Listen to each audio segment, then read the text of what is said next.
Hello students, कैसे हो आप सब। आशा करते हैं आप सब बहुत अच्छे होंगे।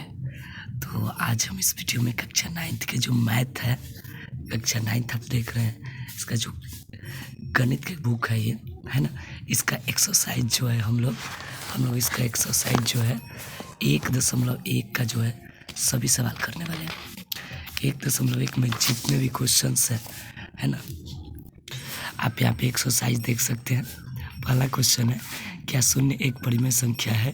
क्या इसे आप p/q के रूप में लिख सकते हैं, जहाँ p और q पूर्णांक है और q नॉट इक्वल 0 है। ये पता करते हैं कि क्या शून्य एक परिमेय संख्या है। तो मैं आपको बता दूं कि जी हाँ, इसका आंसर जो होगा पहले नंबर सवाल का होगा हाँ 01, हाँ 001 परिमेय संख्या है। 01 परिमेय संख्या है। जी हाँ, इसे p/q के रूप में हम लिख सकते हैं। मैंने यहाँ पे सुन लिया, तो बट्टा में कुछ नहीं तो एक होता है, आप जानते हो। तो ये p/q के रूप में जो है हमारा हो गया। तो बिल्कुल जी हाँ, 01 परिमेय संख्या है। अच्छा, मैं बता दूं, परिमेय संख्या होता क्या है? वैसी संख्या जिसे p/q के रूप में लिखा जा सकता है और q 0 के बराबर नहीं होती है, उसी को तो हम कहते हैं परिमेय संख्या। अब जैसे देखो, 1 भी परिमेय संख्या है, 2 भी परिमेय संख्या है। क्यों है? क्योंकि इसके हर में 1 है। हम इसको p/q के रूप में जो है आसानी से लिख सकते हैं। ये भी परिमेय संख्या है। अच्छा, 1/2 है, ये भी हमारा परिमेय संख्या है ना।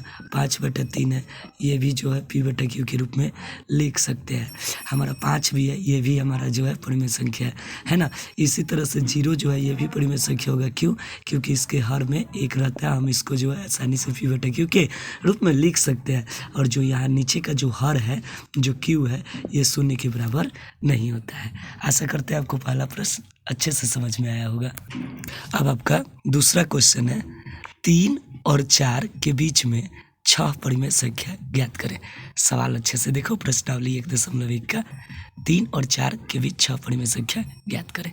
कैसे करेंगे, आइए समझते हैं। देखिए कितना था हमारा संख्या, एक 3 था और 1 मिनट रुक जाइएगा। एक 3 था और एक कितना था, 4 था। और इन दोनों के बीच में जो है 6 परिमेय संख्या ज्ञात करना है। कितना परिमेय संख्या ज्ञात करना है? 6। अच्छा बेटा, 6 में 1 जोड़ो, कितना होता है? जल्दी बताओ ना। 7 होता है ना। तो यहाँ 3, यहाँ 4, ठीक है, गुना कर देते हैं। 3 में भी गुना करते हैं।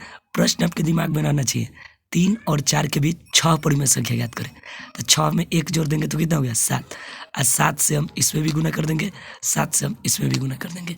गुना करेंगे तो कितना होगा? 21। ये गुना करेंगे तो कितना होगा? 28। अब लिखेंगे, इसलिए 3 और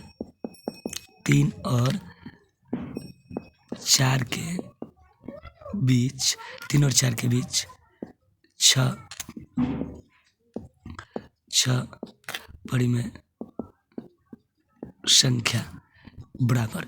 देखिए 21 के बाद से शुरू हो जाइए। 21 के बाद क्या होता है? 22। 22 के बाद क्या होता है? 23। 23 के बाद 24। 24 के बाद 25। 25 के बाद 26। 26 के बाद 27। 21 और 28 के बीच में गिन लो, 1 2 3 4 5 6। तो ये आसान सा ट्रिक है जिससे आप बना सकते हो।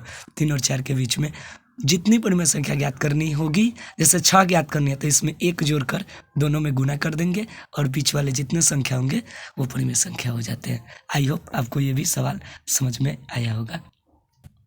अब आपका तीसरा प्रश्न है, प्रश्नावली 1.1 का 1.1 का 3/5 और देखिए समझिए ना, 3/5 और 4/5 के बीच 5 परिमेय संख्या ज्ञात करें। बच्चों, अभी हमने सिखाया आपको, जितनी परिमेय संख्या ज्ञात करनी होगी उसमें 1 जोड़ देंगे और दोनों में गुना कर देंगे। आइए कैसे करते हैं समझते हैं।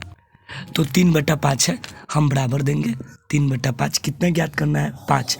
5 में 1 जोड़ेंगे 6, दोनों में गुना कर देंगे, अंश में भी 6 से, हर में भी 6 से, ठीक है, इसमें गुना कर देंगे।